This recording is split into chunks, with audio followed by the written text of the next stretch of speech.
Bienvenidos nuevamente a este Facebook Live con representantes a la Cámara por Bogotá.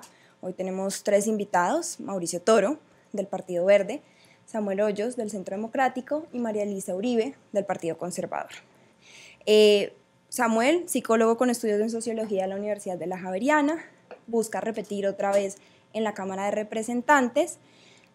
Mauricio, totalmente nuevo en esto de la política, emprendedor, politólogo. Y María Elisa ya ha hecho parte de campañas, hizo parte del directorio de Bogotá del Partido Conservador. Bienvenidos. Gracias, Lina. Muchas gracias. Primero, el principal punto de su campaña, principal propuesta para estos 4 años, si Samuel repite. Seguridad. Los bogotanos estamos mamados de la inseguridad. La inseguridad en las ciudades pues nos tiene, por ejemplo en Bogotá, el hurto de celulares ha aumentado en un 130%, el hurto a personas en un 100%, el microtráfico de drogas nos tiene azotados. Entonces, necesidad fundamental para Bogotá, aumento del pie de fuerza, mientras Popayán, Tunja o Bucaramanga tienen 600 policías por cada 100.000 habitantes, en Bogotá apenas tenemos 230. En el año 2005 teníamos 81 jueces penales del circuito, hoy tenemos 56, entonces hay que aumentar el número de jueces y que tengan presencia en las localidades para que sea expedita la judicialización de los criminales. Cero beneficios a los reincidentes, nada de casa por cárcel ni rebaja de penas. El que reincida en un delito pues debe pagar pena privativa y hay que acumular penas. No puede ser que simplemente se pone la sanción más alta y las otras quedan en la impunidad. Es fundamental la acumulación de penas para que los delincuentes de nuevo le teman a la autoridad, a la justicia, y los ciudadanos podamos vivir tranquilos. María Elisa. Sí, mi propuesta está orientada básicamente a la Bogotá de más y mejores servicios. Más y mejores servicios donde van primordialmente los que tienen que ver con el derecho a la vida, como es la seguridad, la sostenibilidad ambiental y la salud, y seguidos por aquellos que nos dan la posibilidad de generar servicios, siendo Bogotá la ciudad excelente en servicios a nivel nacional, produciendo el 29% del PIB nacional, y de ese 29% el 70% dedicado a servicios. Pero sin estos servicios primordiales, como son la seguridad, como es la sostenibilidad ambiental, como es la salud y como es la movilidad, pues no podremos crear esta gran ciudad de ciudades generadora de servicios y de emprendimiento. Entonces, todo aquello que se relacione con servicio va a tener, de mi parte, en la Cámara de Representantes de Bogotá, todo un enfoque. Por esto también nos fijaremos mucho también en los trabajadores independientes, porque son los grandes portadores de servicios para la ciudad y están en unas condiciones laborales muy desiguales frente al empleado vinculado dependiente, pues porque tienen condiciones sociales en seguridad muy desventajosas. Finalmente, pues creemos que la ciudad necesita cambiar su visión a una ciudad, hacia una Bogotá de talento, de innovación, de tecnología. Otra vez, insisto, atendiendo mucho el problema de seguridad. Pero esta Bogotá de servicios necesita además ser controlada administrativamente. Es decir, necesitamos cambiar nuestra visión. El Estatuto Orgánico de Bogotá, en la cual los representantes a la Cámara tienen una gran injerencia para cambiarle su visión, viene del año 93. Y es acá donde tendremos que pensar, por ejemplo, en la elección de alcaldes de Bogotá o en la doble vuelta para la elección del alcalde de Bogotá. Yo estoy proponiendo una elección de alcaldes de Bogotá sin perder digamos, la gobernabilidad que pueda tener el alcalde de Bogotá con ellos, y entonces por eso propongo la elección de la terna de alcaldes locales. Mauricio. Bueno, en nuestro caso la propuesta va enfocada a 2 puntos muy importantes. La primera, y como emprendedor, a toda la generación de leyes de apoyo al emprendimiento, incentivos tributarios para los emprendedores, los comerciantes, los microempresarios que hoy están ahogados con impuestos y no están pudiendo generar el empleo que nosotros esperamos. Entonces tenemos que trabajar en varios temas de regulación alrededor del fomento al emprendimiento. No solamente incentivos tributarios para que los pequeños se puedan volver grandes y podamos generar empleo de calidad, un empleo que además soluciona problemas de seguridad en la ciudad. Los emprendedores tenemos el potencial de solucionar cualquier tipo de problema que nos pongan. La tarea que nosotros estamos trabajando y queremos trabajar desde el Congreso de la República es exactamente esa: generar esos incentivos para que podamos crecer. Segundo, muy importante, hacer un cambio del scoring bancario de la banca tradicional, que no le presta a los emprendedores y le pide una cantidad de requisitos que no puede tener un emprendedor ahorita para cumplir. Ahí tenemos que trabajar con la banca, haciendo un ejercicio desde el control político y desde lo legal para que podamos acceder a crédito que nos permita generar empleo y desarrollo. El tercero, muy importante en este ejercicio que estamos haciendo, necesitamos que las grandes empresas le paguen a menos de 30 días a los emprendedores, porque hoy uno pasa una factura y le pagan a 180 días, afectándolo y dejándolo a uno en manos de los aviones de los bancos, que le cobran a uno unas tasas abusivas para poder crecer. Si las grandes empresas no crecen, si los pequeños no se vuelven grandes empresas, vamos a tener muchos problemas. Regulación del crowdfunding.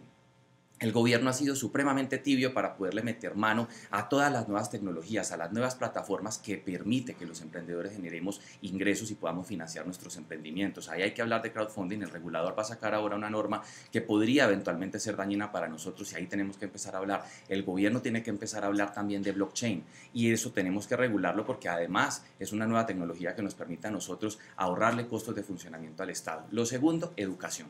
Primero, apoyo y fomento al emprendimiento, y la segunda es educación.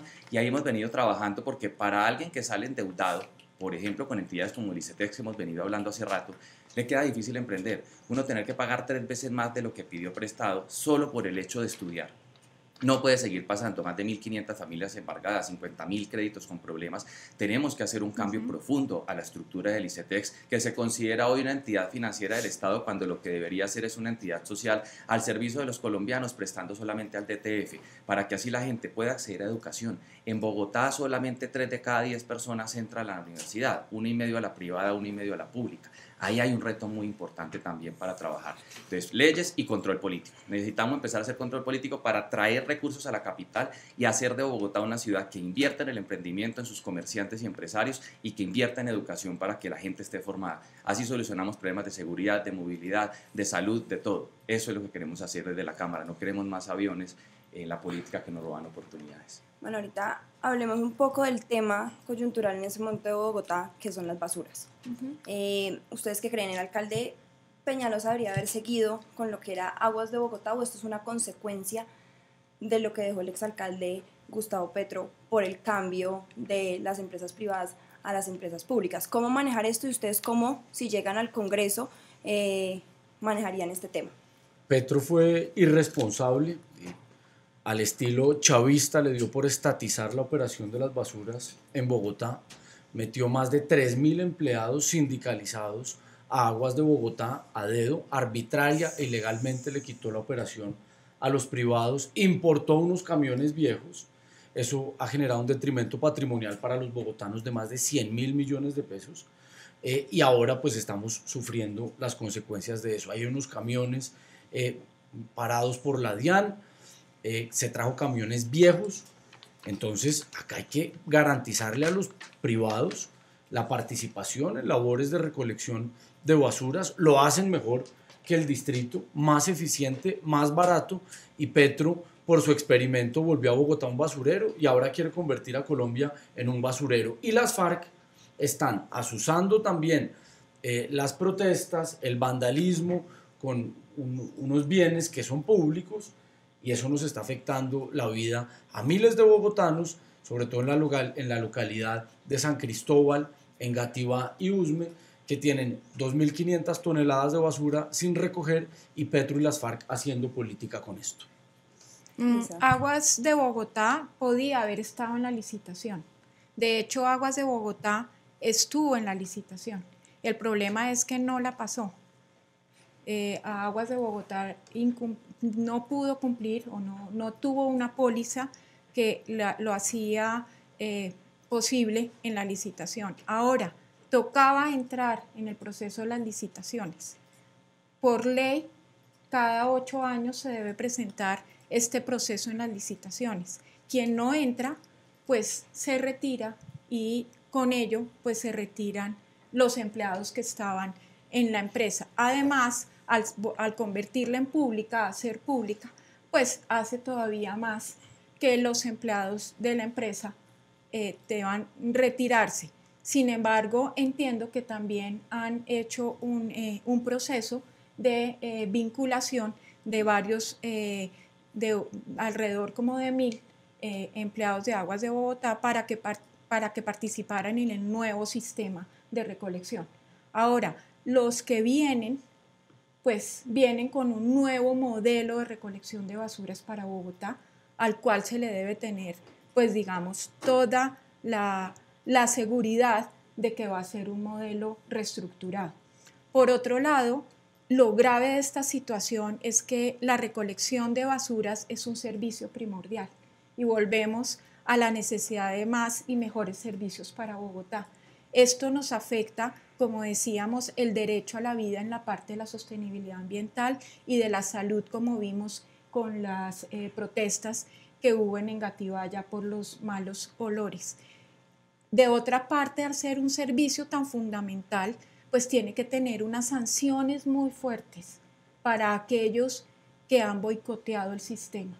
Y también hay que pedirle a la administración y a quienes están asumiendo ahorita cargos en corporaciones públicas para hacer un control político y también observar por qué ha habido un plan de choque más rápido ante la demora de la recolección de estas basuras. Mauricio. Hay un tema muy grave que la administración pasada hizo y fue tratar de volver público un sistema de aseo que de alguna manera estaba funcionando. Había un problema con las tarifas que se podía controlar de alguna manera, pero no llegar a hacer toda esa estatización que hizo de las basuras. Recuerden que en la administración de Petro también nos inundamos durante varias semanas a raíz de ese cambio que hizo, y cuando se dio cuenta de una manera inexperta que Aguas de Bogotá y Aseo no iba a poder recoger todas las basuras, entonces solo se quedó con el 52% y tuvo que volver al esquema de los privados. El sistema estaba funcionando regular. Es cierto, una cantidad de camiones que se trajeron que no cumplían los requisitos técnicos para funcionar, camiones que además tenían unos sobrecostos en el proceso de mantenimiento y que hacían de ese esquema un esquema supremamente costoso también. Entonces lo que tuvo que hacer el alcalde en esta ocasión fue solucionar un problema y un tema legal que le obligaba a la legislación de volver a licitar el esquema de basuras, que es lo que ha venido estando haciendo, y pues de algún momento a otro esto, la palabra se desmadró. Los sindicatos hicieron algo que no deberían hacer, y es empezaron a atacar la infraestructura pública, haciendo daños a algunos de los camiones que pagamos los bogotanos y los ciudadanos. Esto estoy seguro que se va a resolver en poco. Han venido trabajando fuertemente en ese ejercicio de volver a activar el sistema de recolección. El ejército ha venido haciendo un servicio de prestar ayuda para poder resolver en algunas localidades el tema. La tarea es volver a ser eficiente el sistema de basuras, pero controlando los costos para que los ciudadanos no terminemos en una mafia que nos termine costando más y que termine más caro el caldo que los huevos. Pero yo creo que la tarea que ha venido adelantando el alcalde ha sido difícil, porque le dejaron una ciudad en unas condiciones que no se esperaba y que ninguno de nosotros esperábamos. Y uno tener que llegar a arreglar el desorden que hizo el otro, pues eso toma tiempo, y en eso ha venido trabajando. Yo pienso que en esto hay que dejar la polarización de si es bueno o es malo. No, hay cosas que hacen bien, hay cosas que no se hacen correctamente, y en este ejercicio está haciendo la alcaldía de Bogotá el mejor ejercicio para solucionar el daño que hizo la administración anterior con el tema del esquema de las basuras. Un otro tema importante, que esto pues incumbe a todos los colombianos a nivel nacional, en la última encuesta que hizo Semana, Caracol, Televisión y Blue Radio, pareció que el principal problema para los colombianos es el desempleo. Ustedes en el Congreso, de manera breve, díganme cómo subirían las tasas de empleo y ayudarían para que este problema pues no sea el que más le preocupe a la ciudadanía.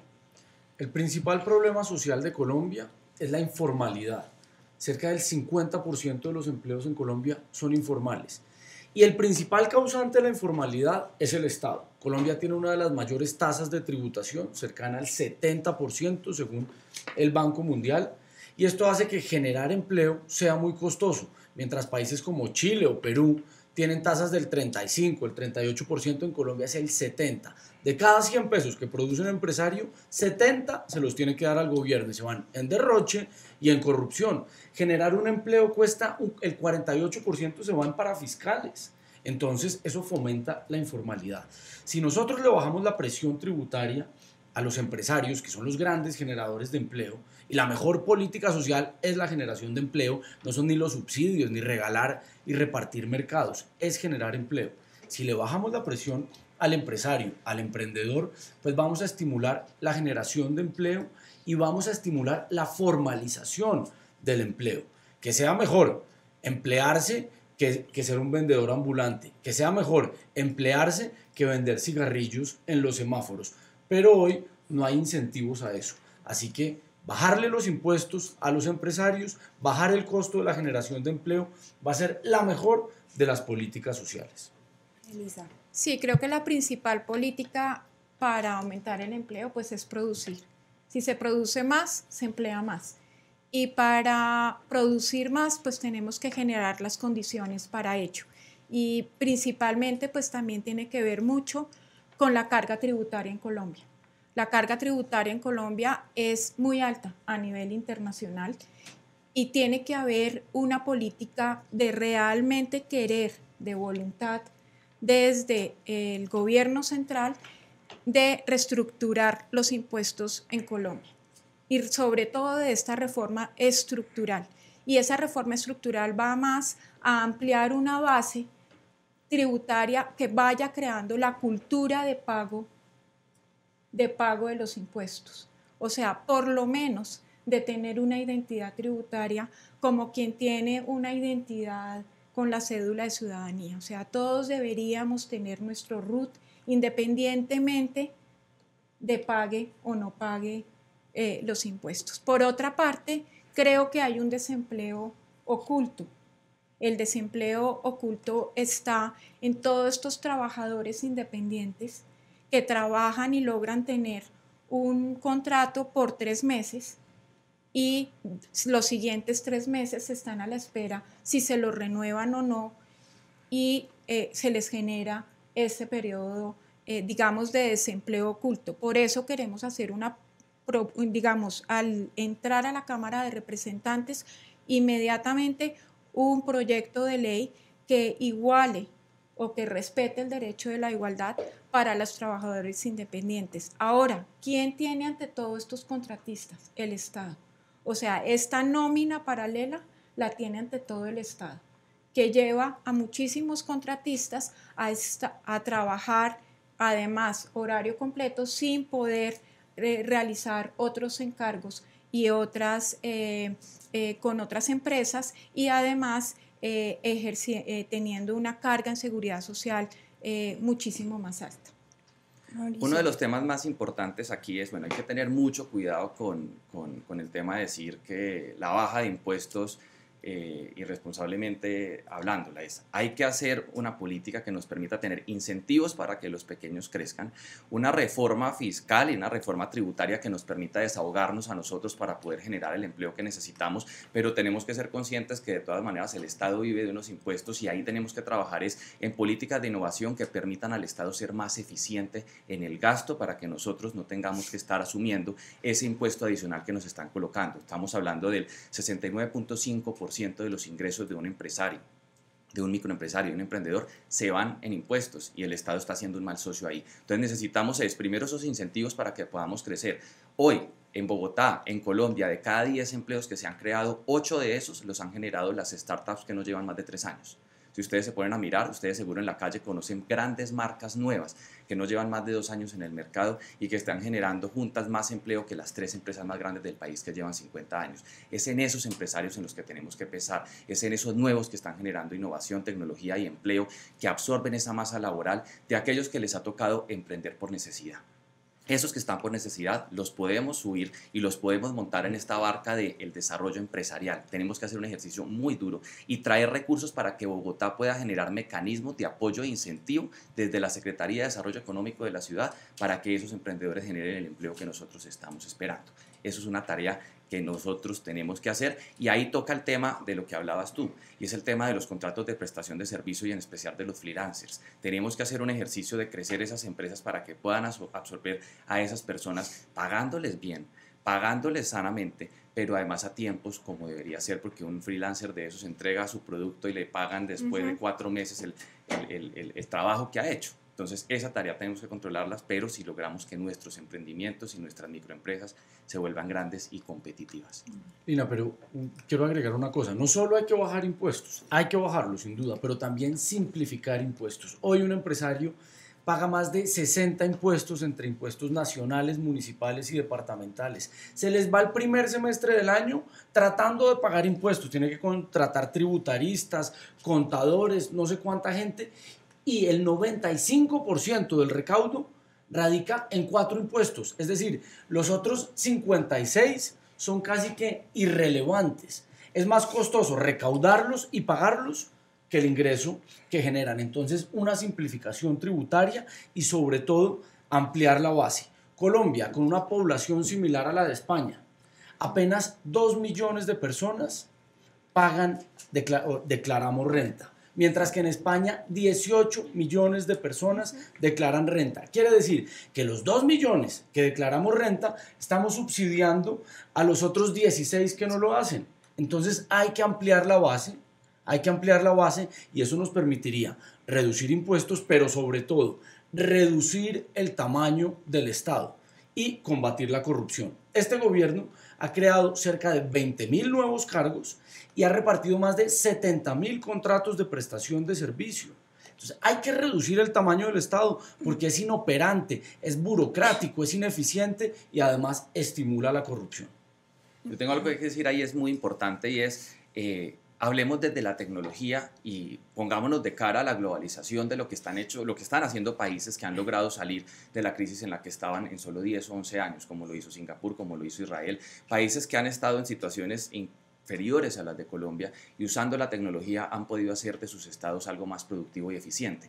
Vamos a hablar de un tema, por ejemplo, como blockchain. Si nosotros podemos a bajo costo incentivar la tecnología de blockchain en el gobierno, nosotros ahorramos costos, por ejemplo, en el tema de salud. Todos esos colados del CISBEN. Nosotros tuvimos un proyecto piloto muy interesante que nos permitió a nosotros utilizarlo de la mano con el DNP para saber cómo podíamos evitar la duplicidad de registros donde se pierde plata. El Estado puede ser más eficiente. La lucha contra la corrupción también se hace con tecnología para ponerle a esos aviones corruptos barreras. En el tema de salud, un medicamento que se cobra en 7 departamentos por un paciente que no existe. El blockchain imposibilita que haya duplicación de esas historias clínicas. En el tema de robo de catastro, esas duplicaciones de tierras que se hacen de esas personas que luego van y hacen asentamientos ilegales y estafan a la gente vendiéndole. Las oficinas de registros públicos son vulnerables en el tema de la duplicación de los chips catastrales. El blockchain lo hace completamente imposible a un costo muy bajo. Es decir, el Estado se puede volver muy eficiente en la lucha contra la corrupción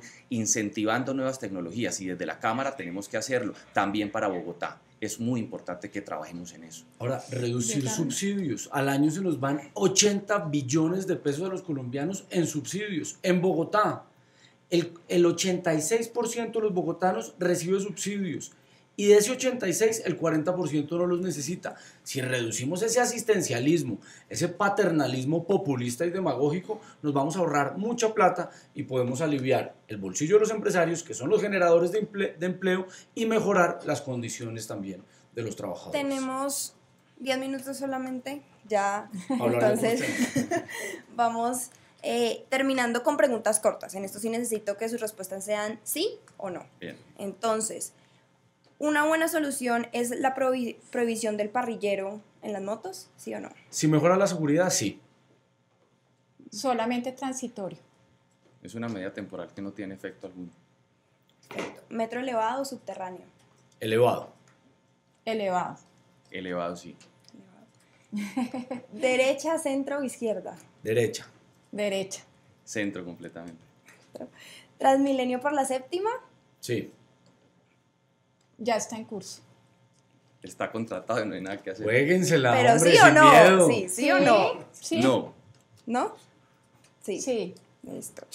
¿Bajarle el Ay, sueldo a los...? No, me equivoqué. ¿Qué? ¿Sí o no? No. ¿No? No. pero creo que ya está en curso y que tendríamos que hacer una movilización social muy grande para que no se Es que diera. ¿sabe? El transporte público tiene que ser para todos, para ricos y pobres, y podemos bajar de 1.500 buses que hoy transitan por la carrera séptima a 250, con un carril exclusivo donde no se puedan salir y donde los carros no puedan entrar, con deprimidos y pasos a nivel, casi que la séptima quedaría sin semáforos. Sí. Pero es Sería que hoy mucho más podemos agradable para el ciudadano que lo que hoy nos estamos aguantando, andenes malos, humo y unos buses en desorden, y es un caos total. Pero Entonces, si es viable, sí cabe. sí pues, cabe. El problema Es que el problema es que no ese está, es el no está habiendo el espacio, pero el SITP bien funcionando, haciendo sus carriles exclusivos, puede por ahora soportar esa necesidad. Lo que pasa es que ahora es costoso, es demorado y no hay cómo, y de todas maneras se va a hacer. Y si se va a hacer, pues que se haga rápidamente y eficientemente y se conecte perfectamente con el metro y con todas las demás alternativas de transporte que hay. como un sistema intermodal que como necesitamos, Uber, por ejemplo. pero realmente pues, el problema es que no sea un Transmilenio más grande que la misma avenida. Que sea Bueno, eficiente. sigamos, ¿bajarle el sueldo a los congresistas o no? Sí, hay que congelarlo y hay que reducir el tamaño del Congreso. ¿Para qué dos cámaras? Hay que hacer una sola cámara, como lo planteó el expresidente Uribe en el referendo del 2003. Una reducción del Congreso, y esto la única manera de hacerlo es a través de una constituyente, porque los congresistas no están dispuestos a renunciar a los privilegios, por lo menos la mayoría. María Elisa. Sí, pero ante todo bajarlo por inasistencia. Sí hay que bajarlo y además castigar la inasistencia de esos señores aviones que se van y no presentan un solo proyecto de ley, que nunca se les oye la voz y que están cobrando unos sueldos astronómicos, además de controlarles el periodo. No pueden estar más de 2, 3 periodos haciendo nada. Esa fue una reforma que yo presenté, que es la ley de renovación política, para que los congresistas no podamos estar más de 2 periodos en la misma corporación. Se aprobó en la comisión primera y creo que es un avance. Y que el Partido Verde acaba de recoger Pero 4.5 millones de firmas para sacar la consulta anticorrupción, Para que no se que hace atornille. que ese periodo no se pueda extender. ¿Sí a la revocatoria del alcalde Enrique Peñalosa? No, el alcalde Enrique Peñalosa ha hecho cosas importantes para la ciudad. El populismo de Petro y de la izquierda simplemente están melancólicos de los 12 años que estuvieron robando en el distrito. Entonces hay que apoyar a Peñalosa. No, la revocatoria es por voto programático, es decir, según su programa, y él está en función de cumplir su programa. No, y absolutamente no. Además que esos comités de revocatoria los montan un día después de que el alcalde electo queda. Sí. Uno no empieza a entender con De qué, acuerdo. basados en qué. El alcalde está recuperando la ciudad, ha venido haciendo un trabajo súper interesante. Lo que hay que hacer es control político, felicitarlo cuando está haciendo las cosas bien, porque está haciendo cosas bien, y alertar cuando esté cometiendo errores para decirle al alcalde, ojo, que se está equivocando. Manejar una ciudad de casi 8 millones de habitantes es una locura y está haciendo una tarea interesante. Tiene errores como todos, pero tiene acierto como muchos. A propósito de las revocatorias a los 2 días de escoger alcalde, ¿están de acuerdo con la segunda vuelta para alcaldes en ciudades grandes? Sí, promoví en la comisión primera esa reforma al estatuto orgánico. Tiene que haber segunda vuelta porque eso sería una vacuna contra Petros. Entonces la aprobamos ya en el Congreso y ojalá pronto sea ley de la República para que en Bogotá nunca vuelva a haber un Petro. Sí, absolutamente, porque es que además estamos escogiendo alcaldes de Bogotá con el 17% de las personas que pueden votar. Es decir, está votando un 50, un 40% y termina eligiendo el 32% de ese 40%. No, eso es costoso para el Estado, es supremamente costoso. Una segunda vuelta, vuelva y pague otros 40, 50 mil millones de pesos. Lo que tenemos que hacer hoy es incentivar el voto de la gente, empezar a hacer inversiones para que la gente responda a las elecciones y empiece a hacer un voto consciente. El problema hoy es la abstención. La abstención hace que queden los que no Pero deberían eso quedar. está muy largo Pero esto es plazo. supremamente costoso. Estamos hablando de un país desfinanciado, estamos hablando de que una segunda vuelta vuelve y nos cuesta 80 mil millones de pesos que tenemos que pagar ¿En nosotros. cuánto tiempo Eso me parece recuperan la inviable. abstención? Pero Completamente Mauricio, inviable. es más costoso Es que la costosísimo. segunda vuelta es una alcaldía como la de Samuel Moreno, donde a los bogotanos nos robaron 1.5 billones de Pero eso es- pesos. nosotros Seguramente podemos con trabajar. segunda vuelta no habríamos tenido ni a Samuel Moreno ni a Ellos, Gustavo la Petro maquinaria se alcalde. organizan, parece La que no hubiera plata- hecho usted la política. plata que nos Pero habríamos usted parece que dije que no fuera congresista si esas maquinarias se organizan. ¿Y en cuánto tiempo Es que las maquinarias vuelven la y se organizan y vuelve y gana el que no debería ganar, y nosotros nos tocó pagar 40, 50 mil millones Pero por una segunda vuelta. Tenemos que hacer política decente, claro, sacar esos aviones. ¿En cuánto tiempo recuperas la abstención? O sea, si Bogotá vota el 50% pero empieza uno a hacer la tarea muy 40%. juiciosa, y eso lo supo hacer el profesor Mocus, un ejercicio de pedagogía que salió económico para la ciudad, donde le pudimos demostrar a los ciudadanos que se podía votar y que y tenemos que pensar como administradores públicos este país a largo plazo. No podemos seguir pensando a corto plazo, porque estamos donde estamos. Tenemos políticas de largo plazo que nos saquen del estancadero. Y otra cosa que hay que promover es que, María Elisa, los bogotanos debemos poder votar por el gobernador de Cundinamarca. Hoy Bogotá y Cundinamarca están en un choque constante. Si los bogotanos podemos votar por el gobernador, seguramente lo elegimos y va a trabajar mancomunadamente con el alcalde, y no va a haber problemas con los trenes de cercanías, con el manejo de las aguas, de las basuras, de los aeropuertos y alrededor. Esa es una tarea que desde la Cámara tenemos que Voto hacer. para los bogotanos por los bogotanos hoy no tenemos un representante de la Cámara que se preocupe por Bogotá de verdad. Y esa tarea tenemos que empezarla a hacer nosotros de control político, haciendo un ejercicio con la bancada. Está al frente. Bueno, vamos a hacer dos entonces, pero en este momento no he visto los que... reflejos de eso. ¿Urbanizar la reserva Van der Hamen? Sí, yo creo que es fundamental conectar el río Bogotá con los cerros orientales a través de corredores verdes, pero en el intermedio, urbanización. La mejor manera de aprovechar el espacio público y de proteger los recursos ambientales es habitándolos, disfrutándolos de manera responsable, y hacer una reserva más al norte, como la ha planteado el alcalde Peñalosa, de cerca de 1.600 hectáreas. Esto es casi 10 veces el Parque Simón Bolívar, si no estoy mal, pero conectando el río con los cerros, protegiendo el medio ambiente, pero dándole espacio a los bogotanos. Bogotá necesita también crecer, pero crecer con un desarrollo urbano bien planeado y cuidando el medio ambiente.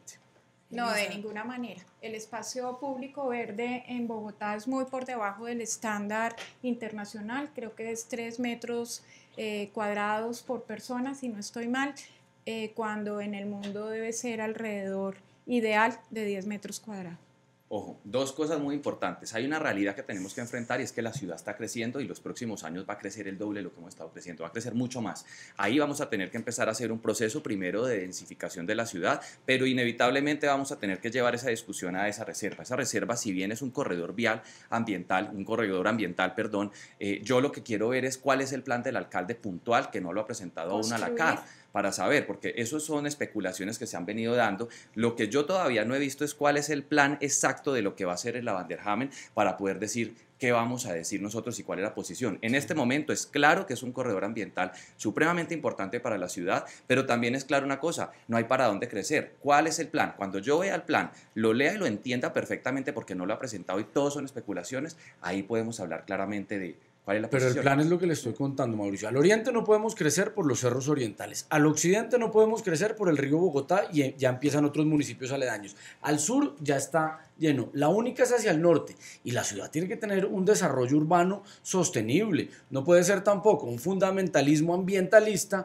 que no nos permite crecer, no nos permite desarrollarnos y nos tiene acá hacinados. Claro que necesitamos más espacio verde, más espacio público, pero para poderlo disfrutar, de nada nos sirve tener una reserva ambiental donde los bogotanos no podemos habitar ni tocar. No. Hay que habitarla, y de manera responsable. Y eso es lo que propone el alcalde: corredores verdes entre el río y los cerros, y ampliar hacia el norte la ciudad. No estoy de acuerdo, porque entonces nuestras reservas, como son los cerros orientales, como tenemos que de alguna manera tener un desarrollo urbano, entonces los vamos a ir ocupando, porque entonces ¿cómo hacemos para ensanchar la ciudad?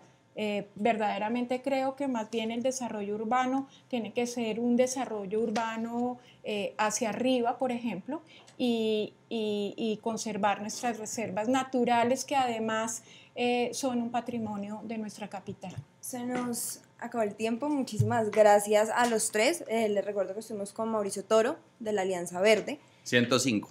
María Elisa Uribe, Partido Conservador. Y Samuel Hoyos, Centro Democrático. 103. No, igual tienen 30 segundos para decir por qué votar por ustedes. María Elisa. Gracias, los invito a votar por María Elisa Uribe Vega Lara, número 104 en el Partido Conservador, porque quiero una ciudad nueva, una Bogotá de talento, tecnología e innovación, una Bogotá con más y mejores servicios, donde los servicios que protejan el derecho a la vida, como la seguridad, la salud y la sostenibilidad ambiental, son fundamentales, y donde también la promoción a la innovación y a la tecnología y al emprendimiento son fundamentales. Mauricio. Ahora ninguno quiere. Bueno, invito a los bogotanos a que me apoyen con su voto. Soy el número 103 del Centro Democrático, soy el congresista más joven de Bogotá. He demostrado tener el carácter, el conocimiento, la capacidad para defender los derechos de los bogotanos en el Congreso. Necesitamos trabajar para hacer de Bogotá una ciudad segura, que podamos salir con nuestros hijos al parque sin temor a ser atracados, que podamos montarnos en un Transmilenio sin temor a que nos van a robar el celular, a que a las mujeres las van a manosear. Necesitamos hacer de Bogotá una ciudad segura y una ciudad para poder vivir sin sentir miedo cuando salimos a la calle, que los criminales le teman de nuevo a la justicia y a las autoridades. Apóyeme, que con su voto podemos transformar a Colombia. Soy el número 103 del Centro Democrático. Llegó el momento de que los emprendedores, los empresarios y los comerciantes tengamos voz en el Congreso. Todos los gremios tienen un representante y nosotros no. Llegó el momento de que nos unamos para no hundirnos, de trabajar por la educación, de que en Colombia la gente pueda estudiar lo que quiere y no lo que le toca a tasas justas, pero sobre todo que nuestras empresas, esas empresas pequeñas, esas startups puedan crecer, generar riqueza y generar oportunidades. Lo más importante, sacar esos aviones que están hoy en el Congreso haciendo la tarea mal. Repito, hay que unirnos para no hundirnos en este ejercicio de hacer de Colombia y de hacer de Bogotá la ciudad de las oportunidades, la ciudad donde queremos vivir todos, y los emprendedores tenemos la pasión y las ganas de llegar al Congreso a proponer con retos, a proponer con leyes y a generar incentivos que nos permitan crecer y educarnos como queremos. Y lo más importante, si los políticos no pudieron ser ciudadanos, nos tocó a los ciudadanos ser políticos, y esa tarea ni a ustedes ni a mí nos va a quedar grande. Muchísimas gracias a ustedes tres, y a los que nos están viendo, los esperamos en otro Facebook Live con más representantes a la Cámara por Bogotá.